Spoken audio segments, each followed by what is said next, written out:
Well, I do remember a story in the early days when we all came together. I guess it was 8 families or whatever, and Kevin Bradford was worship leader back then, and he approached me about maybe getting involved in production and sound and music and all that because he knew I love music, and I really had a passion for that, wanted to do that. So we ordered a soundboard and all this equipment, and Kevin had gone to Belmont in Nashville, which is music school, so I thought, this guy knows everything about production. He's run soundboards, he's been trained. The soundboard gets here, we unpack it, and I look at Kevin, I said, all right, Kevin, teach me, man, let's do it. He looked at me with this blank stare and said, I've never touched a soundboard before. I said, I haven't touched a soundboard before. We didn't have a clue what any of the knobs did, anything. And then over a period of time, as far as being a God thing, just so many people were put in our paths that trained us in every area of production. I mean, we had a lot of passion, we didn't have the skills. But then I look at where we are now versus then, and I see the people that came along from different churches and talented people that trained us, and I realized that was a God-planned thing, and we couldn't have done it without it. One of the things that really comes to mind for me is the diversity of the people that, even from the very beginning, they were just different. Everybody is from... We were Southern. Yes, Southern is correct. But even with that, everybody brought different things with them. They were from different churches. Some were not from church. I mean, we had been in the church for a very short amount of time, so we were just moving forward and all excited, and it had to be a God thing in order for it all to be orchestrated the way that it was. And he brought exactly who he wanted to be there to start the church. It really impacted the church was the couple that we had that was, one where we had to really take them on, and there was a lot of differing opinions on should we roll out, help? Should we, we were so new, so small, should we help this couple? You can say Bob's from the stripper. Oh, Leslie's, just for fun, Lacey to tell the story about meeting the girl for the first time.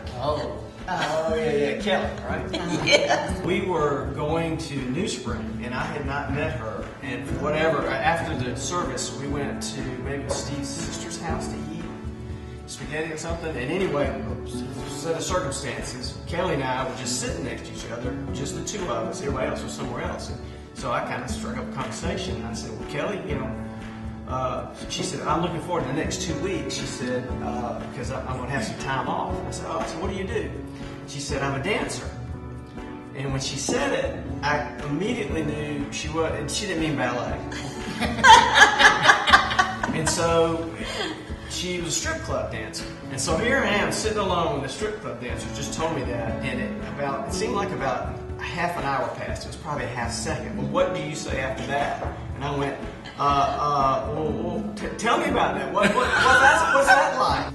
But I knew at that point that it was a God thing, because we had hoped and prayed that we would attract people who were not connected to God and not part of a church, and we wanted to reach out to those kind of people.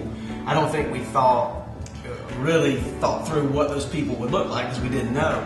And but God early on brought them into our lives so we would know that we're going to be attracting the people that really need God. And of course, we're all in that category, but we were going to reach those people that maybe wouldn't walk into a church, and that was a growing experience for all of us.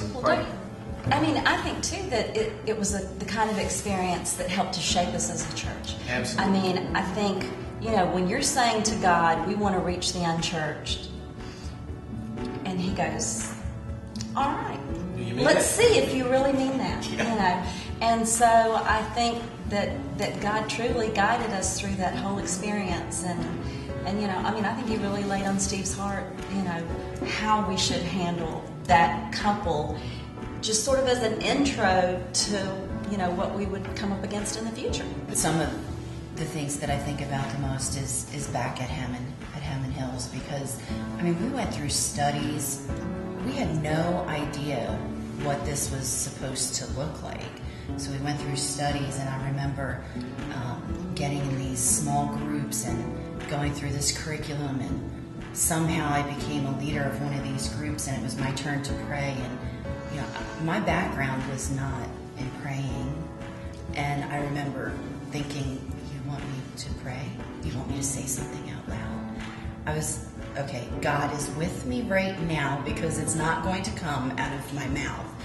But all of that time, He was guiding us and teaching us, and the things that we were doing to get us to where we are right now. I don't think if we didn't have those opportunities there, and being guided by Him and how we were supposed to start and what we were supposed to do, that we would be where we are today, because then it would have been about us. But it never was about us. It was always about God and Him leading and bringing people, not churched, the unchurched. Even today, it's the unchurched. We need to reach and continue to reach the unchurched, wherever that is. It's just been incredible. God just keeps showing up, and I think when you're outward focused and you care about what He cares about, and that's reaching lost people, He's going to keep showing up. So as long as the church remains outward focused and keeps reaching the lost, and is real intentional about it, and when we get this building on the hill, we don't become a country club, God is going to remain with us until the end of time or until He returns.